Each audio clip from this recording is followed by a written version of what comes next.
मैं हूं परीक्षित शर्मा और एक बार फिर से आ गया हूं practical talk with Girish Anand में। Hi sir, how are you? Fantastic as always. Great great great. Sir, life में आप कभी गिव अप करते हैं या फिर आपका नेवर गिव अप एटीट्यूड है? मेरा तो नेवर गिव अप एटीट्यूड है। सो आज का जो हमारा टॉपिक है वो नेवर गिव अप एटीट्यूड। तो सर आज इसके ऊपर थोड़ी सी रोशनी डालिए। बेसिकली परीक्षित, अगर देखें तो आज की डेट में, आज की जो जनरेशन चल रही है, आज का जो टाइम चल रहा है, इसमें बहुत ज्यादा लोगों की एक्सपेक्टेशन बहुत ज्यादा हो गई है। लोग बहुत ज्यादा एक्सपेक्टेशन बढ़ा के बैठ गए। लोगों को बहुत क्विक रिजल्ट चाहिए। एफर्ट्स करते हैं, मैं ये नहीं कह रहा, आज की जनरेशन बहुत अच्छा एफर्ट्स करती है, बट उनको क्विक रिजल्ट्स चाहिए, वो वेट नहीं कर सकते हैं और इसी चक्कर में वो लोग गिव अप कर जाते हैं। और इस तरह से गिव अप करने से तो आप कहीं भी नहीं पहुंच पाएंगे। बेसिकली देखा जाए तो आप कहीं नहीं पहुंचेंगे। You have to keep on trying things, but उसके ऊपर इतना एफर्ट डाल के अगर बीच में सक्सेस नहीं आ रहा है तो you have to have patience, जो आजकल पीपल आर लैकिंग। तो मतलब सर मैं ये जानना चाहूंगा कि ये नेवर गिव अप एटीट्यूड सच में इतना इंपॉर्टेंट है? बहुत ज्यादा इंपॉर्टेंट है।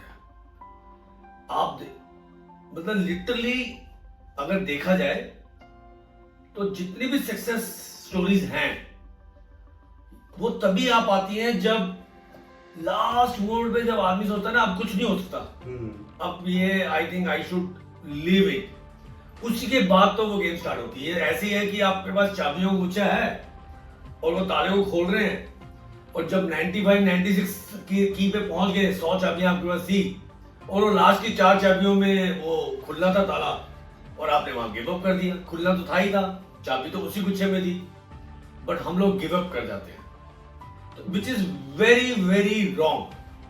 नहीं, बट सर यहाँ पर मैं थोड़ा सा कॉन्ट्रडिक्ट करूंगा। Do you think giving up is actually so bad? अगर बार बार हम कोई चीज कर रहे हैं और वो अचीव नहीं कर पा रहे हैं and we give up on that and we try something new, is it wrong? ये ना क्विटिंग की हैबिट गलत है। एक्चुअली क्विटिंग की हैबिट गलत है। जब आप किसी भी चीज को, या तो आप पहले ही जो आपने स्टार्ट करना था उसको बड़ा सोच समझ के स्टार्ट करेंगे, पहले उसका सारा स्वॉट देख लेंगे, स्ट्रेंथ, वीकनेस, अपॉर्चुनिटी, थ्रेट सब देख के काम स्टार्ट करेंगे। एक बार आपने जब उसको चेक कर लिया, उसके बाद ही आपने वो करने की सोची है। तो अब वो एफर्ट कितनी देर तक जाना चाहिए, ये अगर लोगों ने सोचा होता तो आज हम अंधेरे में बैठे होते। थॉमस एडिसन 1000 बल्ब करने के बाद, एक्सपेरिमेंट करने के बाद अल्टीमेटली इन्वेंट हो पाया बल्ब, नहीं तो आज हम अंधेरे में बैठे होते। वेरी ट्रू एग्जांपल है ना? तो राइट ब्रदर्स की बात कर लो। जो राइट ब्रदर्स हैं, उन्होंने जब पहली बार बोला कि हम जहाज उड़ाएंगे, तो लोगों ने उनका जो मजाक उड़ाया, अगर आप पीछे जाके कहीं देखेंगे आपको वीडियोस मिल जाएंगी जो उस पर बनी हुई है। ऑब्वियसली उस समय की तो वीडियोग्राफी नहीं हुई होती। इतना मजाक उड़ाया उनका, उनकी खिल्ली उड़ाई गई कि क्या बात कर रहा है, ऐसे हो सकता है। उस दिन मैं जब गोवा से आया हूँ चंडीगढ़, मैं सोच रहा था मैं 4-5 बजे गोवा एयरपोर्ट में बैठा हूँ और आपको डिनर मैंने घर जाके करना है। तो ये राइट ब्रदर्स ने अगर ना किया होता तो 1903 में वो जहाज ना उड़ा होता और जो इम्पॉसिबल था वो पॉसिबल ना हुआ था। Very true. There are an number of examples.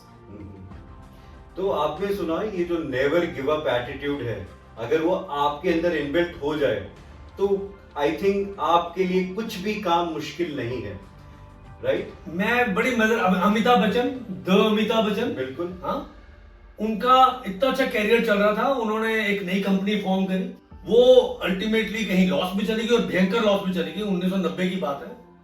तो अच्छा वाला आदमी, कोई बड़े से बड़ा दिग्गज भी होता तो हाथ पैर छोड़ जाता, लेकिन वो फिर से वापसी करी और कौन बनेगा करोड़पति में जो जलवा आज तक हम देख रहे हैं, कमबैक है, जबरदस्त कमबैक है। मेरे पास इतना बढ़िया लेटेस्ट एग्जांपल ऋषभ पंत का। ऋषभ पंत जो हमारे विकेट कीपर बैट्समैन हैं, इतने जबरदस्त प्लेयर हैं। He had a major accident in 2022 और उसके अंदर मल्टीपल इंजरीज, हड्डियां टूट गई। डॉक्टर ने कहा ये 4-5 साल के लिए तो उठ ही नहीं पाएगा बंदा, मतलब नहीं खेल पाएगा। और वो इतना जज्बा उसके अंदर, ऋषभ पंत के अंदर इतना एक्सरसाइज प्रैक्टिस, जहां डॉक्टर कहता था कि अभी 6 महीने आपने ये नहीं करना, वो 2 महीने के बाद करके दिखाता था। एंड लोग कहते थे वर्ल्ड कप तो भूल जाओ, जो T20 वर्ल्ड कप था 2024 का, वो कहते भूल जाओ। वो बंदा खेला, 2024 का वर्ल्ड कप खेला और परफॉर्म किया। That is called the comeback. Basically you have to focus on goal. True. You have to focus on goal. Treat failure as a feedback. Failure is not a failure, it is a feedback कि ये तरीका नहीं चला. And don't always go for perfection. Progress होनी जरूरी है। अगर आप थोड़ा सा भी आगे बढ़ रहे हैं, डायरेक्शन ठीक है आपकी, तो there is no harm. इसका मतलब आप जा तो ठीक ही रहे हैं ना, मतलब रास्ता ठीक है, डायरेक्शन ठीक है, प्रोग्रेस हो रही है। तो you have to be very concentrated towards your goal. अगर कभी नहीं हो पा रहा है तो you have to take a pause, breathe, but don't give up. Very true. एक मूवी का डायलॉग याद आया है, फिर रीस्टार्ट। तो अगर आप भी फेल हो रहे हैं तो रीस्टार्ट कीजिए और जल्दी से उस लैडर पे चढ़ जाइए जहां आप चढ़ना चाहते हैं। तब तक के लिए देखते रहिए practical talk with Girish Anand. Thank you. Thank you.